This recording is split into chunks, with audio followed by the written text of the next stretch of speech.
হেলা প্রিয়া, তোমার প্রথম মাসের মাইনে দিই, তোমার জন্য ছোট্ট একটা গিফট। লাগবে না, কেন? আমি ফোন নিয়ে নিয়েছি। আরে আইফোন কবে দিলে? কালকে নিয়েছি। তুমি আইফোন নিয়েছো আর আমাকে জানাওনি? হে দেখি দেখি, কে কিনে দিল?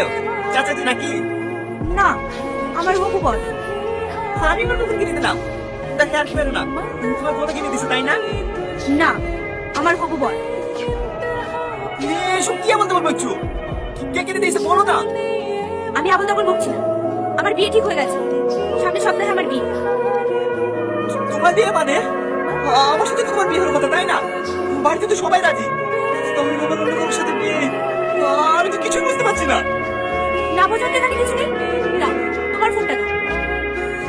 দুটোই ফোন। ভেবে না দুটো দামে 1000 টাকা। তুমি কোনটা নেবে? আইফোন নেবো। আর আমি কেন? সবাই আইফোন নেবে। ওইটাই, আমিও ঠিক এটাই করেছি। মানে? কিছুদিন আগে ছেলেটা আমাকে রাস্তায় দেখে। গত পরশুদিন বিয়ের প্রস্তাব নিয়ে আমাদের বাড়িতে এসেছে। ছেলেটা কলেজে প্রফেসর, মাসে 1 লাখ টাকা মাইনে।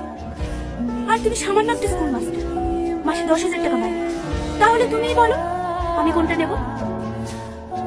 কিন্তু প্রিয়া, আমাদের এতদিনকার ভালোবাসা, এতদিনকার স্বপ্ন, এত অনুভূতি সব ভুলে গেছে বলছে দেখে কিভাবে বিয়ে করবা? সবাই যেভাবে করে সেইভাবে, পালা বদল করে। আর অনুভূতি, ভালোবাসা, সেগুলো কিছুদিন একসঙ্গে থাকলে অটোমেটিক হয়ে যাবে। ভালো থেকো আর নিজের প্রতি খেয়াল রেখো। আসছি। ম্যাম এত খারাপ মেয়ে। ছি। ছাড়। হ্যাঁ রাকেশ, তুই মিষ্টি এসছি? হ্যাঁ স্যার, আর ভিডিওটা? Full ready.